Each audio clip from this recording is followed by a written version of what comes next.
One of the mistakes of parenting today is overprotection. You love your child so much that you allow their excesses become their downfall. The values you instill on your children is superior to the valuables you leave to them. There are basically two things that determine if a person or a people will be destroyed. Number one, that we are all aware of, is knowledge. My people perish for lack of knowledge. Then number two is said, where there is no vision, the people cast off restraint. That is to say, vision has a way of governing behavior. What's your vision as a parent for your child? How do you intend your child to grow up? What values do you want to live with your children? And what values do you want them to live by? Are you a model or a mirror that your child will be proud of? Let's dive into the subject and see what it takes.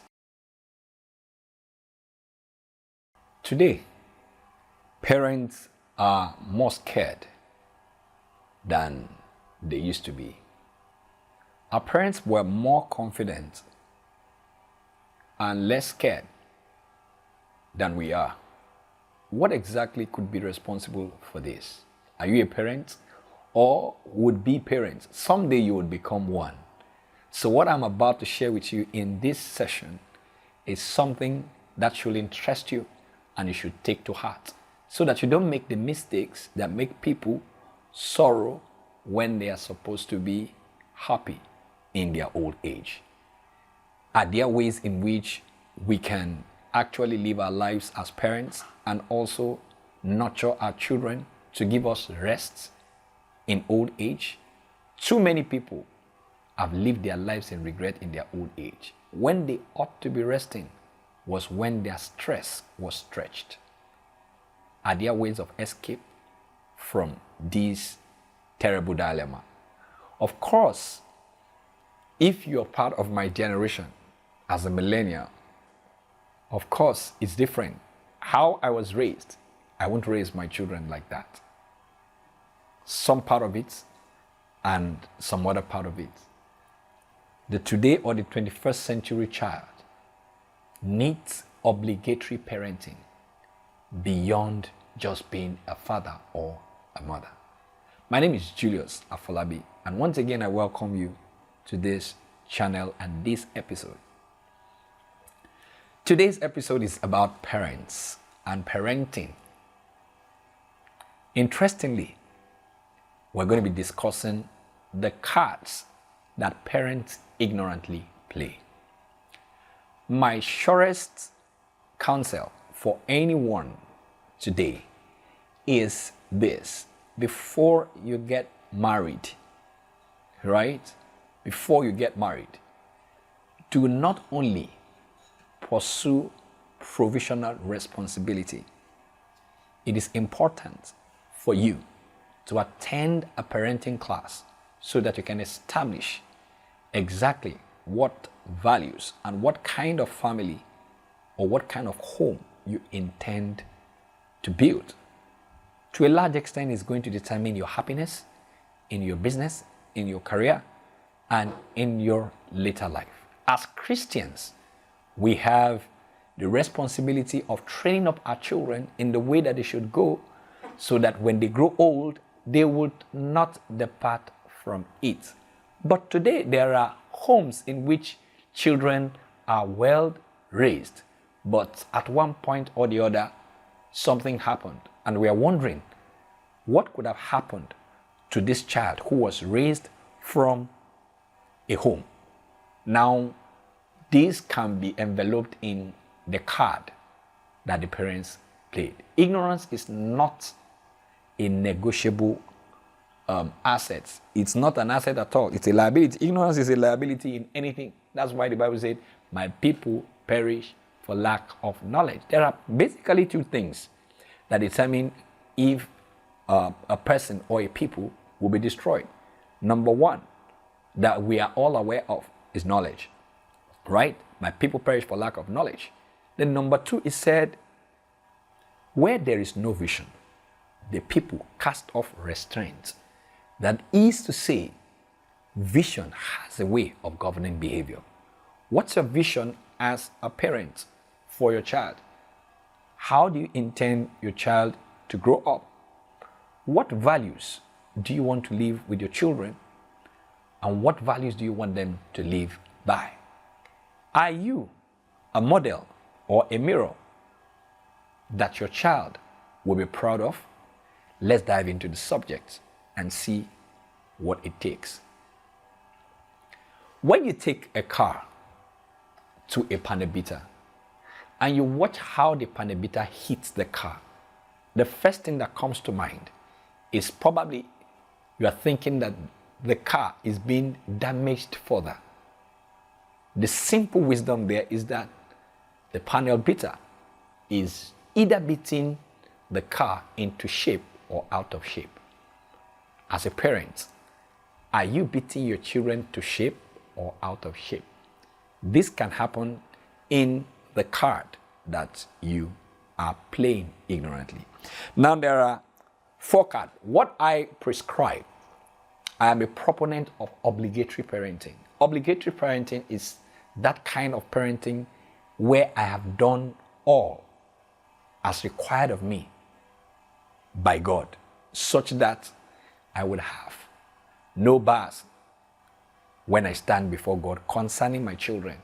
And they will not say that I did not teach them these things or they were not aware of this, the obvious, right? That's obligatory. I take it as an obligatory responsibility to be there for them. So, to us, obligatory parents, our children are gold, and we surely want to see them do better than we have done. So I said there are about 4 different cards that parents play. But before then, there are 4 factors that determine the card that you play and how you play the card as a parent. Today's child is not interested in legalization, right? We know you said that when you spare the rod, you will spoil the child. What exactly is the rod? Rod is R-O-D, isn't it? Right? Some people see rod as the cane, but I see rod as what? R for responsibility, O for operating standards, and then D for discipline. That is the rod. You understand? And so don't spare responsibility, don't spare operating standard, don't spare discipline, or else you will spoil not just the present but the future of your child. The big question is this: if your child is to recant what parenting means, what definition do you think would come from your own child as a Christian father or as a kingdom-minded parent? So this is the reason why I said, apart from going for marriage counseling before you get married, take a parenting class, take a parenting course before you get married.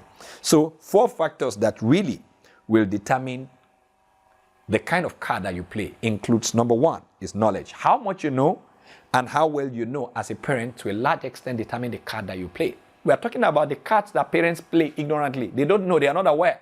But let's see how the card go. So the basis for the card that you play is 1, knowledge. Number 2 is priorities. What are the things that are important to you as a parent for your child? And then number 3 is the value. Who exactly are you? And what are the personal standards that you hold or you uphold? Are we together? What standards do you want your children to hold? So we have knowledge, we have priority, we have what? Values. And then the last basis is what? Modeling. What you model as a parent to a large extent determine what your children will actually manifest. Right? So some parents model a different thing from what they say. When your words and your actions are not in synergy, the child gets confused. Today, there are 3 institutions that should help in modeling the child. We have the home, which is the first university of any child. And then we have the religious institutions, and then we have the society. But you can see the religious institutions' focus today is not on the children, it's not on the child per se, right? So we are not actually preparing the next generation, right? We are just like the politicians that think of the next election rather than what the next generation, right? So we cannot absolutely depend on the religious bodies for the nurturing and the upbringing of our children, even though they carry the standards and the values that we want.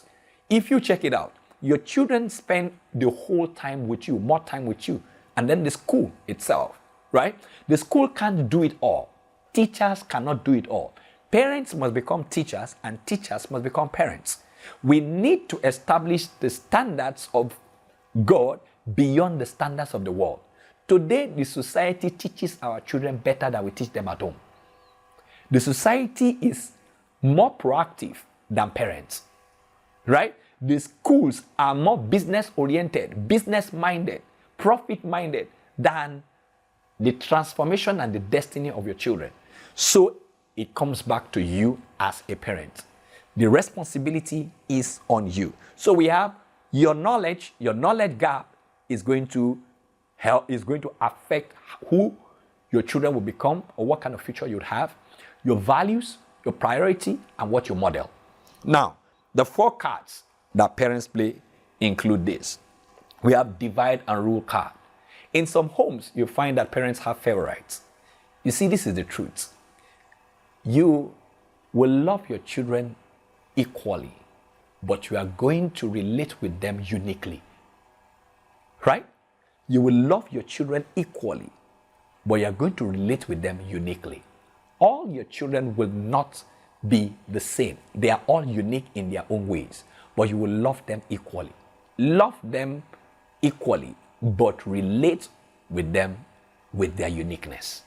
Some are cerebral, some are technical, some are hands-on, some are emotional, some want attention, some don't care about attention. Some want to play with gadgets, some love games and the rest of them. So you're going to relate with them uniquely, but you're going to love them equally. So divide and rule will show. These are some of the pitfalls in parenting. The moment you show favoritism on the part of one child, what happens is that that child becomes overparented, right?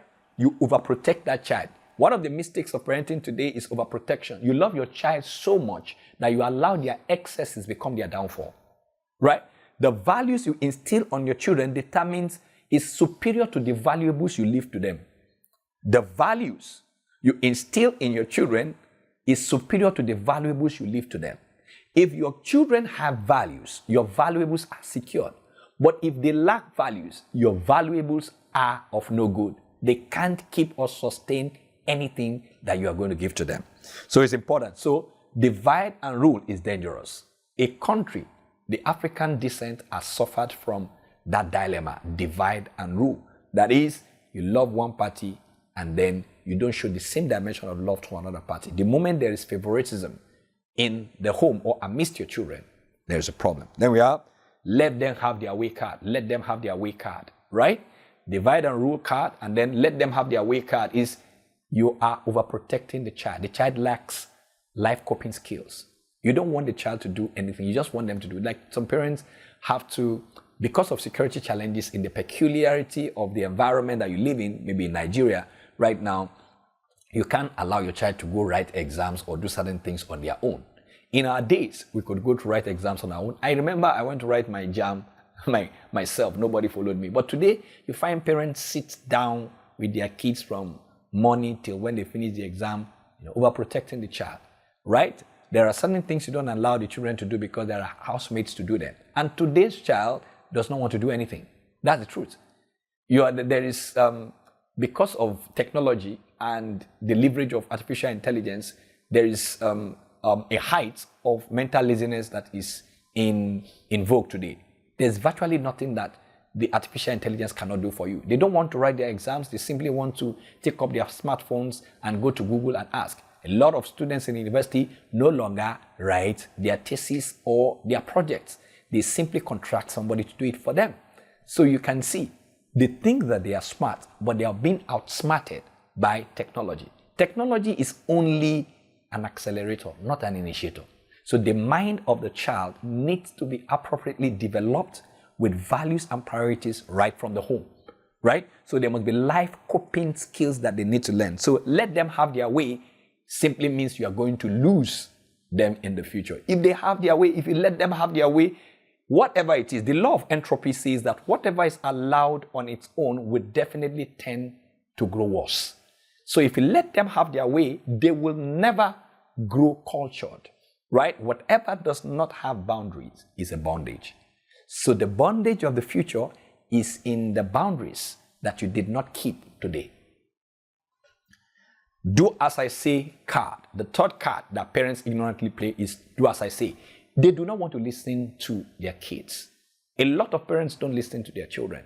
Children have a lot of things they want to say to you, but if you don't listen to them, you never know how they're feeling. And this, to a large extent, is responsible for the excuse of mental health that a lot of children complain about. Any little thing today, you say, mental health, and so we find out that what? Children are beginning to, there are a lot of compromises for them, and they're getting out of hand, right? They're really getting out of hand. This does not mean you should become excessively tough and corporal, right? But rather, you should communicate more. And communication is largely in listening. They have got something to say. Listen to them. There are parents that want to establish what their children will become. I want you to become a doctor, and that's it. I have been teaching teenagers and interacting, having conversations with them for over a decade, almost 1.5 decades. I've been interacting. And there are certain conversations that they have with us as teachers that they cannot have with their parents. There is more of provisional responsibility than attention. There is attention scarcity because of provisional responsibility. The chase to make provision for them is denying them the attention that they require from us as parents. These children need our attention beyond our provision. The provision will be useless if you don't have attention to know what exactly they need per time. There are troubles that they go through in school that they need to discuss with you, that if they cannot discuss with you, they are going to run into murky waters. And all that you have been running around to be able to secure for them, you would have to let go in order to attend to their errors, right? Now you'll be doing damage control instead of that which is avoidable, right? And then the next card that is played is what? Let us reason together card. So we have what? The first card is what? Divide and rule card, where favoritism is optimum. And we have let them have their way, no boundaries, no discipline, no restriction, no restraints, no guide, no standards at home. If there are no standards at home, then we have do as I say, legalization. It is what I say that is final. You don't want to hear their own side of the story.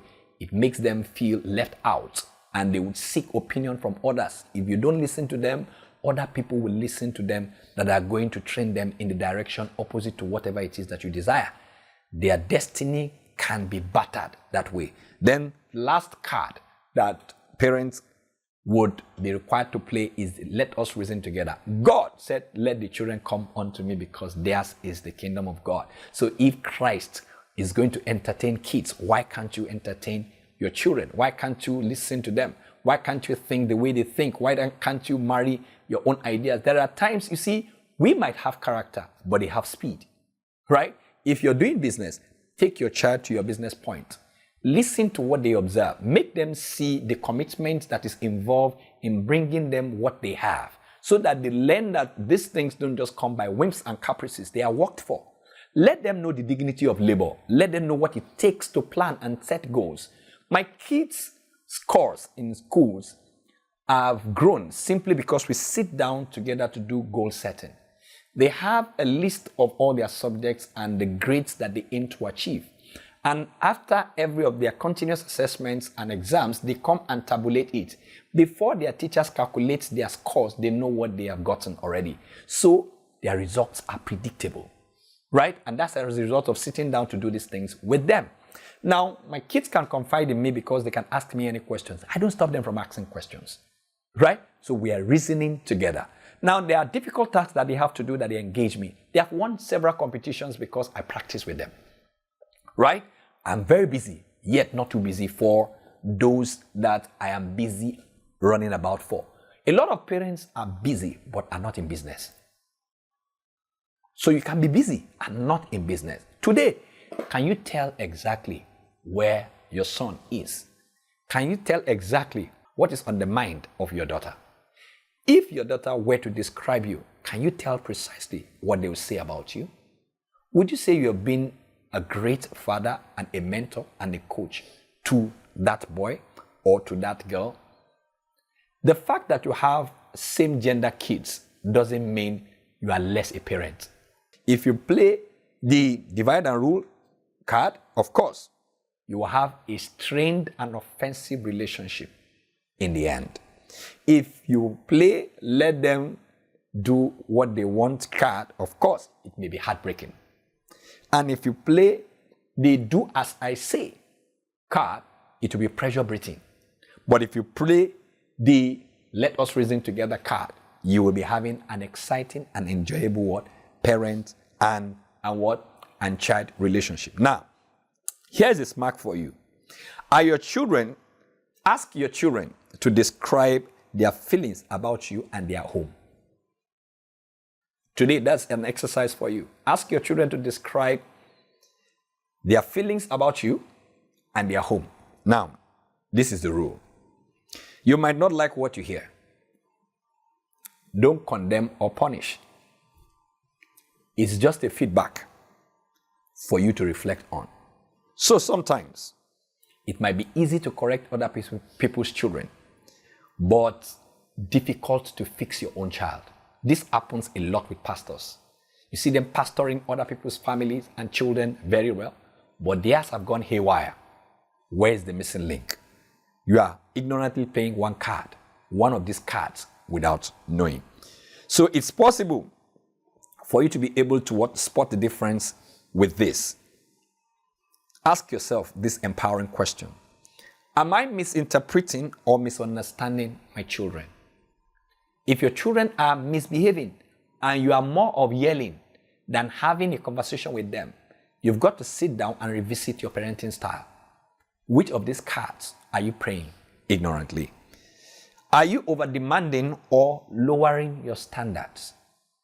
Some parents are overbearing and some are overprotecting or overparenting, thereby lowering the standard that should beat the child to shape.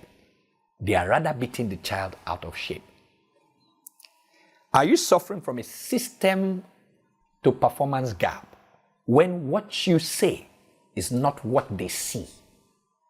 Right? That is a system to performance gap. You demonstrate or talk about a system that you expect of them, but they don't see in you. Your children have never seen you reading, but you want them to constantly read. How do you expect? This is a system and performance gap. You need to close that gap if you must see an improvement in that direction. So lastly, this is what I have to say to you. Here are 4 things to do. Help them to discover who they are. One of the greatest things you would do for your children is to help them discover who they are. The moment they can see who they are, it will be easier for them to be able to even govern themselves and align to whatever it is, the prescription that you're giving to them. Why? Vision governs behavior. Number 2, help them understand the times. Show them the realities of today. For instance, I want to raise a balanced kid and not just an extremist. I don't want a fanatic as a child. I want a balanced child who can operate within the church and in the marketplace. Right? So I take them to the marketplace to see what happens. I show them what happens in the world. Like in the entertainment industry, for instance, now, there are certain standards that require compromise of values before you can get to certain heights. But there is a level of mastery that you will acquire that they can't bend the rules for you. That they cannot bend the rules for you. They have to stick to your own rule. Just like Daniel, Shadrach, Meshach, and Abednego. Rather than compromising their standards, the people had to live up to their standard. Isn't it? These boys were brought up in a way with values and belief system to an extent that they edited the constitution of a land. The king had to review the constitution of that land to align with what their values were. From the first day they landed in a compromised environment, they had their decision and their choices made. Daniel said, I purposed in my heart not to defile myself. I have my own diet, not the diet of the world. There is the diet of the world and there is the diet of what kings. The diet of kings, the Bible says, we are king and we are priest, right? So what is the diet of your kids at home? That will determine the health of their growth. What is the nutritional value of your parenting in the marketplace and in the world? When your kid stands and they discuss with people 5-10 minutes, what can they draw? They say charity begins at home. What is the charity that is beginning from your own home? To a large extent, they say if you don't love their mother, you can't love them. So what happens between you and your spouse? Spousal management can determine children upbringing to a large extent. So it's a support, and both of us needs to what? To work together. And lastly, help them know when to say no. Help them know when to say no. I said, number one, help them to know who they are. Number two, help them to understand the times, right? Let them understand what the world is doing, what the world standards are, what the world standard is. The world standard is superior to the world standard, right? And then help them to embrace fundamental values. Help them to embrace what? Fundamental values, right? And then lastly, help them to do what? To know when to say no. When they know when to say no, they'll be able to discern what is good and what is bad. So in doing that, if you do that, this is what you achieve. You achieve that by doing what? By training, by teaching, by instructing, by coaching, by mentoring, by challenging. Challenge their potential. My son used to have a challenge with starting off the generator, but his kid sister could do that. And over time, I thought it was a defect, and I was angry, overtly angry with him, until I sat down to listen to him. Why is it that you could not start the gen that your kid sister could start? And he said that the day he tried to start the gen, he cut the rope. So the fear of cutting the rope had stopped him from trying. And that day I repented of being angry with him and had to instruct him and coach him and said that you tried and failed does not mean that you are a failure.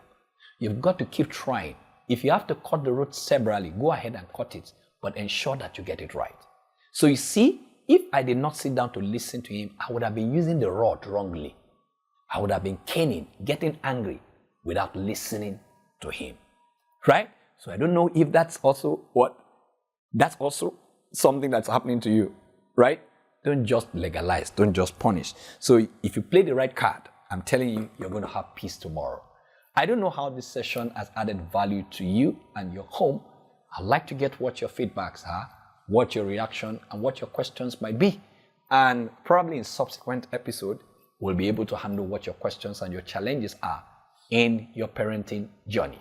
I look forward to seeing you smile and have a regret-free old age because you have raised your children right. Raising a child in a compromised world is a heavy task. It's not just being a parent, but being an obligatory parent. Thank you for your time and God bless you. I remain Julius Afolabi.